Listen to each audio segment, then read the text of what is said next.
Shabbat Shalom. Welcome back to Take Time for Torah. Thank you for joining us today.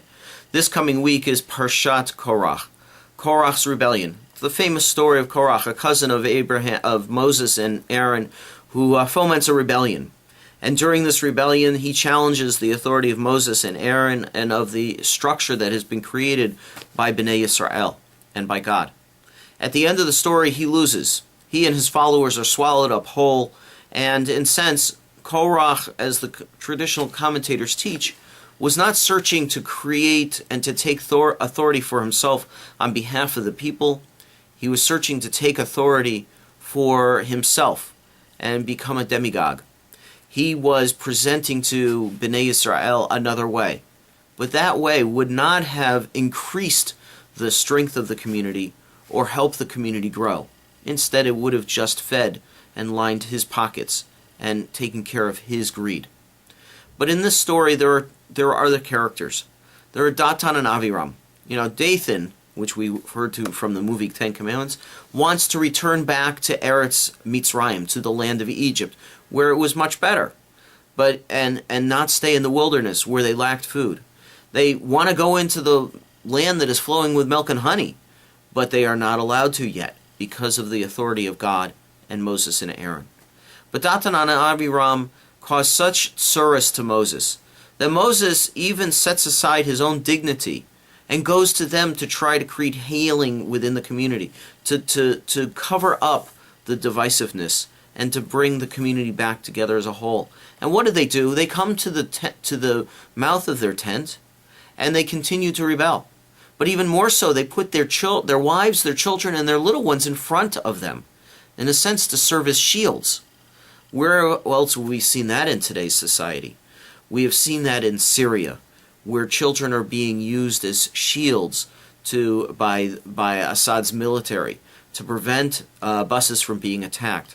The Hamas terrorists and Hezbollah terrorists hide behind human shields so as to prevent Israelis from attacking.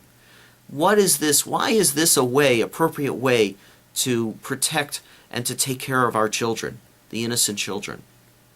But you know what? It goes even a step further. We here in the United States often put our children at risk. Our children who come from low-income families or from families who are out of work and who are trying to make ends meet. Many of them are lacking medical care. Many of them, now that school is out, are lacking good nutrition because the nutrition is only available in school. We need to do more. We need to support food pantries. We need to support programs that help children get the nutrition that they need or to get the medical care that they need. That's our job as a community. I want to even take a step forward and applaud President Obama, who is allowing children of illegal immigrants to stay in this country, to get working papers, to find an ability to make something of themselves. These children did not come over here by their own choice. They were brought here by their parents with a hope for a better future. We have to applaud their efforts for these young people, many of them who work very hard, not only at learning the language, but also learning skills and trades which will help propel our economy forward. These children are just as patriotic as you or I. They want to make a contribution in the same way that you and I do. And shouldn't we give them the chance? Shouldn't we prevent our innocent children from being hurt because of what their parents decide or what we as a society decide? I think it behooves us as Jews and as individuals. Let us reach out and do a mitzvah. Let's feed the hungry, especially the children. Let's ensure that those children have proper medical care so that they can grow up healthy and strong. And let's help those children who were brought here not by their choice, but by the choice of others, to find a place in our society, to make positive contributions, to help our community and our society grow. That is one of the lessons that I learned from Parshat Korah, is that we as a society need to protect and help our children.